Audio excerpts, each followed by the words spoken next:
The words hung in the air, slurred through a drunken giggle. "You're not the man I dream of." The words were like a punch to the gut. I swallowed the retort that sprang to my lips and instead just stayed silent, a quiet resolve hardening inside me. What happened next was like a slow-motion train wreck, and I'm still trying to pick up the pieces. I met Olivia back in college. She was a force of nature.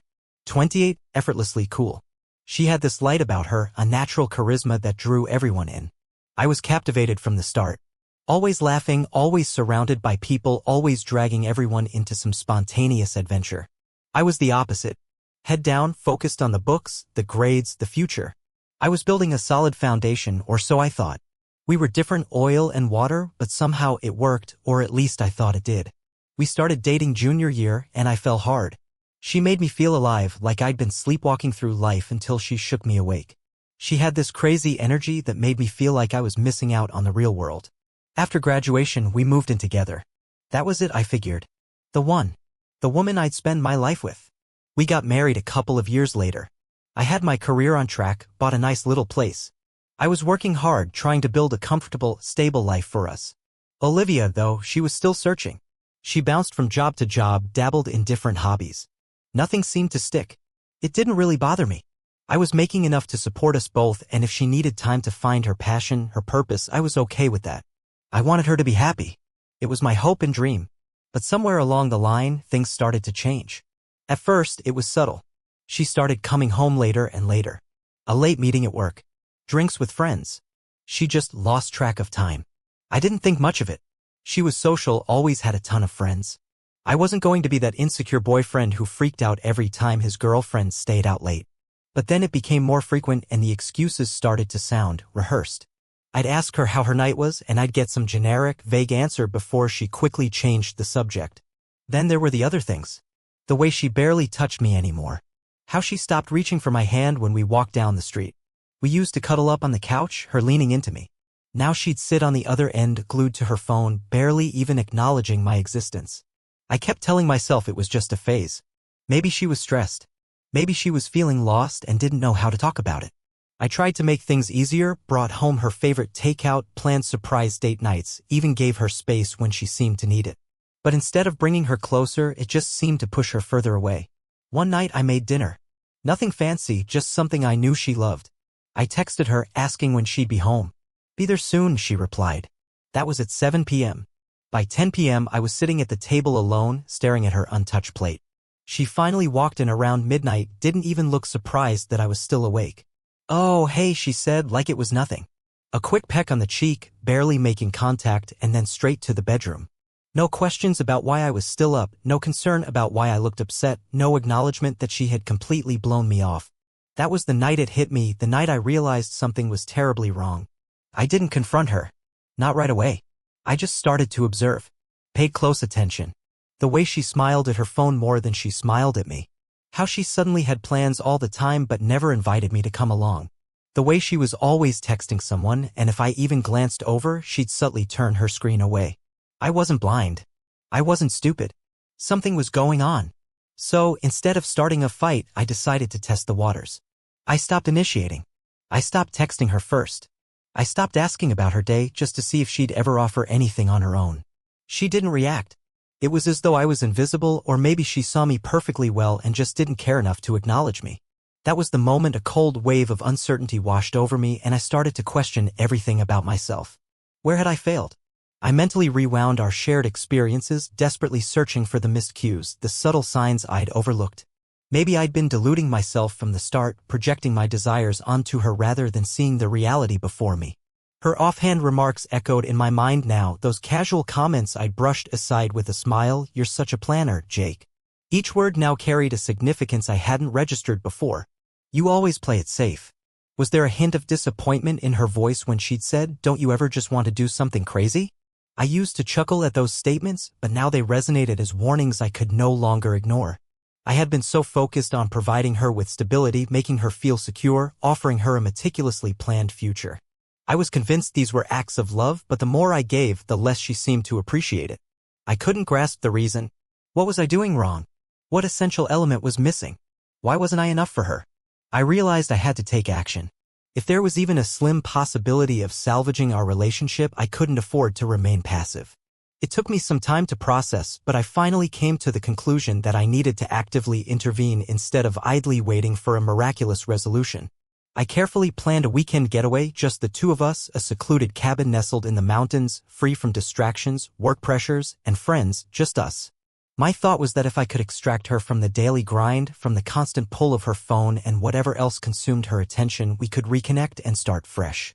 She agreed to the trip, but I could sense her lack of enthusiasm. There was no excited, "Oh, that sounds amazing," or a heartfelt, "That's so sweet of you," only a listless nod, as if I'd informed her I was taking the car for routine maintenance. That night, I packed our bags. Hers appeared almost bare, devoid of any personal touches, as if she were preparing for a forced confinement rather than a romantic escape. I chose to ignore the sinking feeling in my gut. The following morning, we embarked on the drive. The journey spanned about 4 hours, and she spent at least 3 of those hours fixated on her phone. I attempted to initiate conversation, inquiring about her work, her friends, even that silly reality show she had been obsessed with a few months prior. Yeah, she'd respond each time. That was the extent of it. No follow-up questions, no reciprocation, just the constant hum of her scrolling. I tried to convince myself that she was simply tired, that I was being overly sensitive and reading too much into her actions.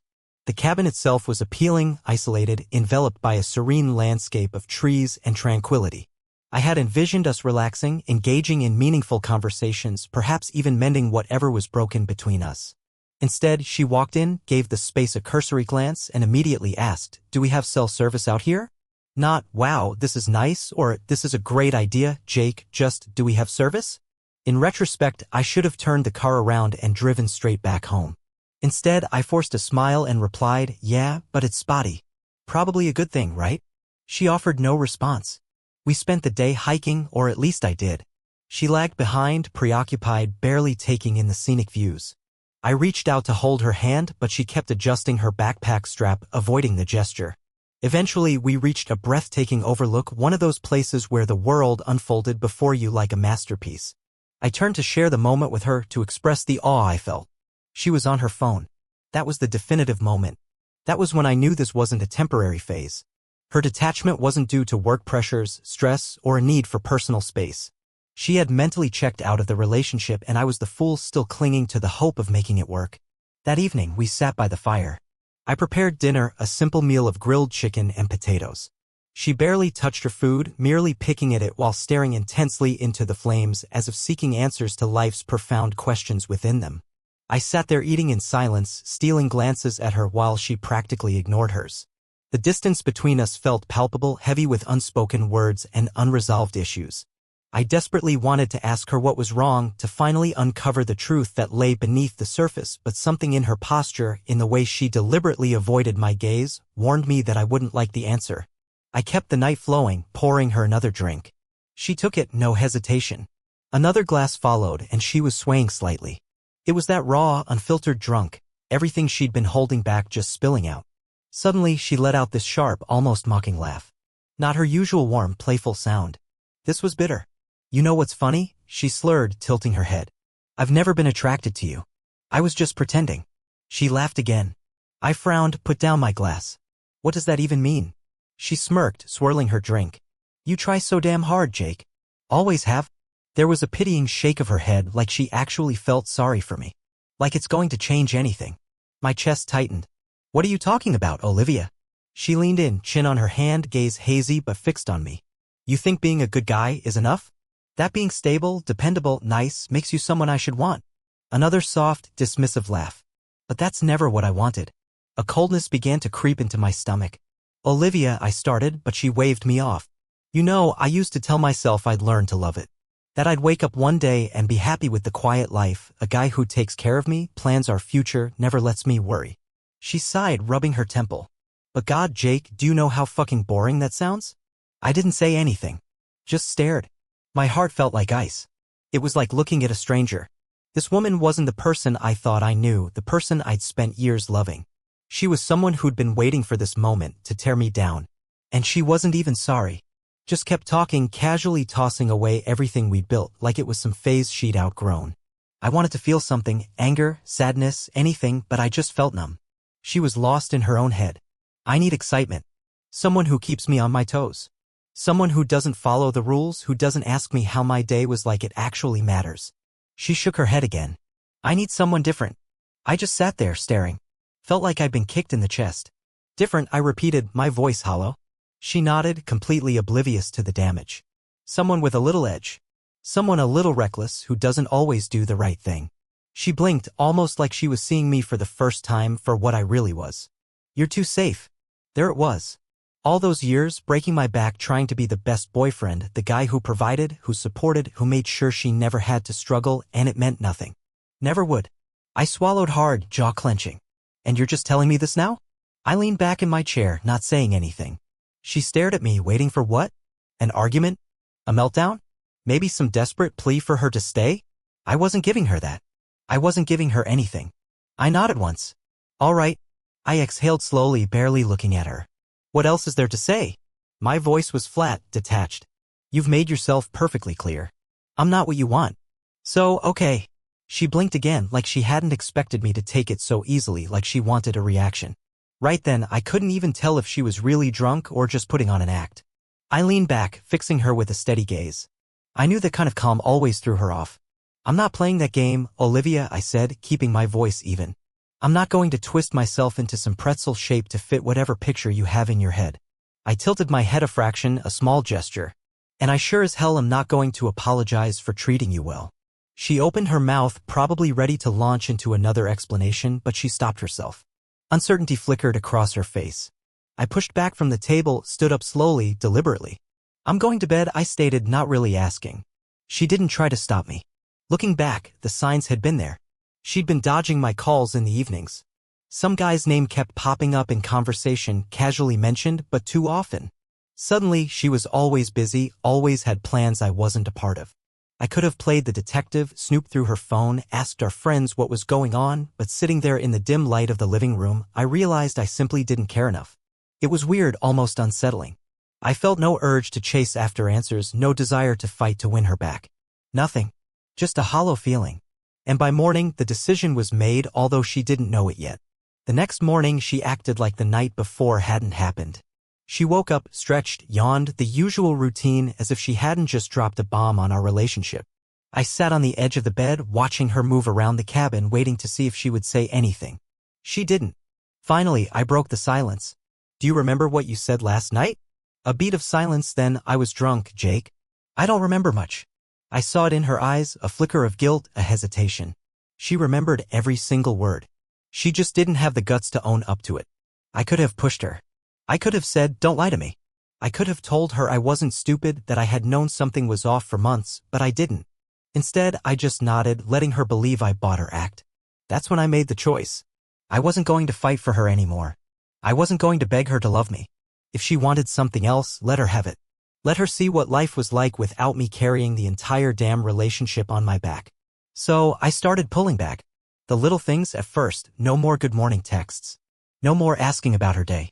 No more planning dates, no more spontaneously picking up her favorite snacks from the store on the way home. I didn't get angry. I didn't turn cold. I just stopped. At first, I don't think she even noticed, or maybe she did and was relieved. But then, slowly, I started to see a change in her. She began reaching out in subtle ways, touching my arm when she talked, sitting closer to me on the couch instead of clear across the room. She laughed a little too loudly at my jokes, even the really stupid ones that usually got nothing. It wasn't because she missed me, not yet anyway. She was doing it because she felt me slipping away. I wasn't the one holding on anymore. A week later, we got back home, and I could tell she was on edge. She'd glance at me when she thought I wasn't looking, bite her lip like she was trying to find the right words to say something, anything. Then one night, I caught her staring. We were both supposedly on our phones, but she wasn't scrolling. She was just watching me. You've been different, she finally said, her voice barely above a whisper. I glanced up at her, trying to keep my expression neutral. Yeah, she said, a hesitant note in her voice. Is everything okay? I just shrugged, offering a clipped, I'm fine. It was a brush-off, and I knew she didn't buy it. I saw the subtle tightening of her fingers where they gripped the edge of the blanket. There was a time when that would have been my cue. The cue to ask what was bothering her, to pull her close, whisper reassurances, basically beg her to confide in me. But I didn't. In that moment, I realized the dynamic had shifted, the power balance had tipped. A few days later, I started noticing the subtle changes in her behavior. She started putting more effort into her appearance even when we had no plans, no reason to go anywhere. She'd suddenly be curious about my whereabouts, asking where I was going, who I was seeing. One evening, when I mentioned grabbing dinner with Ethan, her ears perked up. "Oh, where are you thinking of going?" I played it cool, a casual shrug. "Haven't decided yet." Then, hesitantly, "I could come with you." That was new. For the past 6 months, she'd been avoiding any kind of shared plans with the dedication of a seasoned professional. I just smiled, a knowing kind of smile. "Nah, it's just a guy's night." She forced a laugh, but I caught the clench of her jaw, the flash of annoyance in her eyes. She was starting to unravel. Then came the night I left my phone in the living room. Woke up the next morning to find it out of place. Honestly, I wasn't even angry. I found it almost comical. She was digging, desperately searching for something, anything to validate her suspicion that I'd emotionally checked out. She needed that confirmation, a reason to tell herself she still held some kind of control. But she wasn't finding anything, and the whole charade was on the verge of imploding. And predictably, it did. Turns out she'd been seeing someone else for months. Not just a one-time thing, a drunken mistake. No, this was a full-blown relationship conducted entirely behind my back. The kicker? When it all came out, she went for the old classic, "I never really found you attractive anyway. You're just boring." After 8 years? Really? I almost laughed at the sheer desperation of that line. It was a clumsy attempt to justify her actions, but she'd become so careless, so sloppy in her attempts to hide everything. It was almost embarrassing to watch. Truth be told, it didn't even sting. I was just done. She must have thought she still had me hooked, still believed I was blindly in love with her because she stopped bothering to cover her tracks. Maybe she was too focused on me pulling away, maybe she just got complacent. But one night, she left her laptop open on the kitchen counter, and there it was, her messages. I don't know why I looked. Maybe a part of me already knew what I'd find. There were texts from him stretching back weeks, months. I scrolled through them, feeling nothing, just reading the words like I was scanning through some email I didn't care about. "Can't wait to see you again. Last night was amazing. Does he suspect anything?" I took a deep breath, closed the laptop, and went to bed. I didn't wake her up. I didn't confront her. I didn't do anything because I'd already made my decision. The next morning, I got up like it was any other day. Took a shower, made coffee, acted like I wasn't about to completely erase her from my life. Then I called my lawyer. By the time she even dragged herself out of bed, I'd already set the wheels in motion. She had absolutely no idea. And I wasn't going to warn her. I wanted her to feel it. I wanted her to wake up one day and realize she'd lost me long before she even understood she needed to fight for me. She wanted more, she would get it in the shape of a cold reality. I knew it was coming, felt it in my bones. It didn't take long for the confirmation to arrive. A few days after I'd set things in motion with my lawyer, Ethan called. Now, Ethan is a solid guy, avoids drama like the plague. He keeps to himself, doesn't get involved, so when he called me out of the blue, sounding hesitant, I knew something was up. "Jake," he started, his voice laced with caution, like he was weighing whether to speak at all. "I don't really know how to say this, but I saw Olivia last night. She was with some guy downtown at the junction and, it looked pretty serious, man." I closed my eyes and slowly exhaled. "Where at?" I asked. "The junction," he repeated, "near the back, in the booths." Strangely, I felt almost numb. No anger flared, no shock registered, no sickening pain ripped through me. I think I had already braced myself. The vague texts, the unexplained late nights, the way she'd started treating me like an afterthought, it all added up. Ethan was just confirming what my gut had been whispering for months. "Jake, you all right?" Ethan asked, concerned. I nodded even though he couldn't see me. "Yeah, I'm okay. Do you need me to do anything?" "Nah," he said. "I just thought you should know, man." "I got it," I responded. And I did. I knew what I had to do. That evening, I concocted some excuse about having to work late and told Olivia I wouldn't be home for dinner. She barely reacted, just mumbled an okay before turning her attention back to her phone. Around 9 p.m., I parked my car a couple of blocks away from the junction and settled in to wait. I wasn't sure how long I'd be sitting there, but I had a strong feeling she wouldn't keep me waiting too long. Sure enough, at 9:30, she strolled out of our apartment building. She wasn't dressed for a night out with the girls. No heels, no fancy dress, just jeans, a cropped sweater, and that damn bag she only ever used when she knew she wouldn't be coming home right away. I followed her, needing proof, not so close that I'd be noticed, but close enough to keep her in sight. She walked quickly, like she had somewhere important to be. I already knew her destination, but I needed to witness it for myself. When she disappeared inside the junction, I hung back, waited a few minutes before following. I kept to the shadows, standing near the entrance, just watching. And there he was. The guy was the antithesis of me. Where I was clean-cut, he was rough around the edges. Tattoos adorned his arms, and he wore a cocky smirk, the kind of guy who looked like he'd never had to work a day in his life. And the way she looked at him, damn, she'd never looked at me like that. She slid into the booth and leaned in close immediately, like she'd been anticipating this all day. He casually draped his arm around her, and she melted into him. I stood there for a moment, just absorbing the scene, letting the reality sink in. Then I pulled out my phone, snapped a picture, and walked out. No confrontation, just cold, hard evidence. By the time I got back to my car, I had already sent the picture to my lawyer. The message was short: start the paperwork. The next few days passed in a cold silence between Olivia and me. At first, I wasn't even sure if she noticed. She seemed so engrossed in whatever fantasy world she was living in that she didn't seem to register how distant I had become. I deliberately pulled back, stopped checking in with her, and started coming home late without any explanation. She began to push for answers, but I only offered her silence. The real turning point came when I quietly transferred most of our joint funds into a separate account. Nothing illegal, just protecting my assets. That's when her whole demeanor shifted. Suddenly, she was all sweetness and light, like a switch had been flipped. The fake "I love you" started flowing like confetti. She started suggesting date nights, talking about planning a vacation, even brought up the idea of a romantic getaway. It was almost comical watching her scramble, the transparent attempts to regain control. I refused every single request, every suggestion. Then came the morning she logged into our shared bank account. Seeing the balance, or rather, the lack thereof, that was satisfying. Her eyes went wide, a flicker of something akin to panic crossing her face, a priceless moment. She tried to act nonchalant, to play it cool, but I noticed the tremor in her hands as she frantically scrolled through her phone. I knew her habits, her little routines, perhaps better than she thought. The weekly spa appointments, the so-called emergency shopping trips, those long lunches with her new friend. I knew that gravy train was about to derail. She kept glancing at me, these little, nervous darts of her eyes, probably waiting for me to say something, to explode. I didn't give her the satisfaction.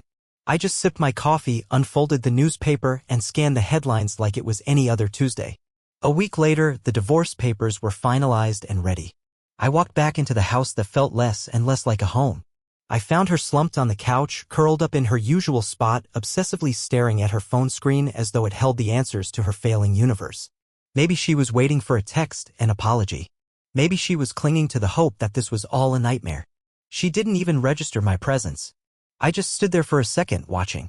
She looked smaller, somehow diminished.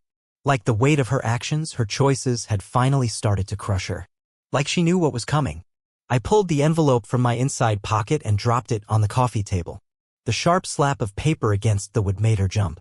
She slowly lowered her phone and reached for it, her fingers trembling slightly. The moment she flipped it over, the words "divorce petition" clearly visible, her entire body stiffened. She swallowed hard, finally looking up at me with those wide, pleading eyes. "Jake," her voice was barely a whisper, cracking with emotion, this isn't necessary." A dry, humorless laugh escaped me. "Oh, really? And why's that, Olivia?" She shook her head, scrambling for something to say, grasping at straws, anything to make me reconsider, to stop what was coming. "We can work this out," she finally choked out, forcing a pathetic smile. "We don't need to do anything drastic." "Drastic?" I echoed, raising an eyebrow, the question dripping with sarcasm, like spending years with someone you clearly never truly cared for, someone who simply wasn't good enough. The words hit her hard. She visibly flinched. "I never said that," she whispered, barely audible. I crossed my arms, tilting my head slightly. "You did, actually. You just conveniently forgot, or at least, you pretended to." She shook her head, more insistently this time. "Jake, I was drunk. You know that." "Yeah, but drunk words, Olivia, they always come from a place of truth." Her eyes darted away again, fixating on the papers like they were some kind of venomous snake. I sighed, taking a step closer to the couch. "Tell me, Olivia," I said, my voice quiet but firm, leaving no room for negotiation. "How long have you known?" She looked up at me, confusion clouding her expression. "What? That I wasn't your type," I clarified, the words hanging in the air between us. "How long have you known I wasn't the man you wanted?" Her mouth opened slightly, then snapped shut. She knew there was no good answer, no way to minimize the damage. Finally, she let out a shaky breath. "It's not that simple, Jake." I actually laughed then. A real laugh, tinged with bitterness, because of course, that's what she'd say. No, Olivia, I said, shaking my head slowly, the amusement fading, it actually is that simple. Tears welled up in her eyes, reflecting the overhead light, her fingers clutching the envelope so tightly that the edges started to wrinkle and bend. I didn't. I cut her off before she could utter another meaningless excuse. I gave you everything, Olivia, I said, my voice unwavering despite the turmoil churning inside me. I loved you. I built a life around you. I thought I was making you happy, and the entire time you were looking at me like I was a safety net, a backup plan, someone to fall back on when things got tough. She let out a soft sob, a pathetic, hollow sound, but I didn't stop. I wouldn't allow myself to feel sympathy. You told me you needed more, I continued, watching her slowly unravel in front of me. Well, congratulations. You got it. Now you get to go find whatever thrill, whatever excitement you've been chasing without me weighing you down. She shook her head, tears falling freely now, streaming down her face. Jake, please? I made a mistake, but we can fix this. I can fix this. No, Olivia, I corrected, my voice hard, unyielding. You made a choice. And now you have to live with the consequences of that choice. She wiped at her face, smearing the mascara, the effect almost comical. I don't know why I did it, she breathed, the words barely audible. It was the final break, the end of whatever flimsy connection I thought we still had. Her saying that, it wasn't about ruining anything for me, it just clarified something.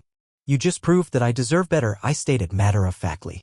She choked back a sob, her hand flying up to cover her mouth as if to physically contain her emotions. I felt nothing, or maybe relief. I grabbed my keys from the kitchen counter, the metal cool against my palm, and headed for the front door. I paused on the threshold, turned back to face her one last time. You wanted excitement, I said, my voice strangely calm, devoid of any emotion. Fine. Go find it. And with that I walked out, closing the door firmly behind me. The sound of her muffled crying, seeping through the thick wood, was more satisfying than any therapist's platitudes could have been. In the aftermath, amidst the swirling chaos, I tried to refocus my energy on myself. Meanwhile, she did exactly what I anticipated, constructed a performance of effortless happiness. Her social media became a meticulously curated stage. Picture after picture appeared, nights out in fancy places, elaborate cocktails, forced smiles, the kind of performative joy people broadcast when they're desperately trying to convince the world, and maybe themselves, that everything is perfect. For a fleeting moment, I almost bought into it, almost allowed myself to believe she was genuinely thriving. But life, as it often does, had other plans. Through mutual friends, the truth trickled back to me. The guy she'd left me for? He ghosted her completely. No confrontation, no explanation, just a digital vanishing act. He stopped replying to her messages, unfollowed her across all platforms, simply disappeared. The thrill she had chased, the exciting novelty, had evaporated. Then came the job loss. She'd always skated by, I knew that. Half-hearted effort masked by charm and flimsy excuses. But eventually, even her charisma couldn't mask her lack of substance. The layoff, dressed up as downsizing or restructuring, was inevitable. Everyone knew she simply wasn't pulling her weight. And the friends, the ones she partied with, stuck around as long as the champagne flowed. But when the cash dried up, when she wasn't the fun one anymore, they drifted away, one by one. The people she had prioritized over me weren't there when she actually needed them. It's been 8 months since everything imploded. Honestly, life's been pretty damn good. I moved into a killer apartment downtown. Turns out when you're not subsidizing someone else's shopping addiction, you can actually afford to live well. Funny how that works, lol. I got back into rock climbing, something I'd neglected, and started seeing this amazing girl from my gym, Sarah. Gym girls are just different. She genuinely appreciates the small things we do together. Last week, we grabbed cheap tacos from a food truck and wandered around the city for hours, just talking. It was infinitely better than any of the fancy, forced dinners I ever had with my ex. And the best part? She makes her own money, pays her own bills. It's a wild concept, right? The funniest part of all? My ex tried to contact me last week. A simple, desperate text, "Hey, can we talk?" I stared at my phone, a dry laugh escaping my lips. I didn't even bother opening the message. Mutual friends informed me that she's been couch surfing after her boyfriend, the one she cheated with, unceremoniously kicked her out. Guess the grass wasn't greener on the other side after all. Looking back, my only real regret is wasting 8 years on someone who saw me as a walking ATM. But hey, sometimes you have to endure the bad to truly appreciate the good, right? Holy crap, this blew up. Thanks for all the awards and support, guys. And to everyone asking, Yes, Sarah knows the whole story, and no, I'm not giving my ex a second chance. LMAO.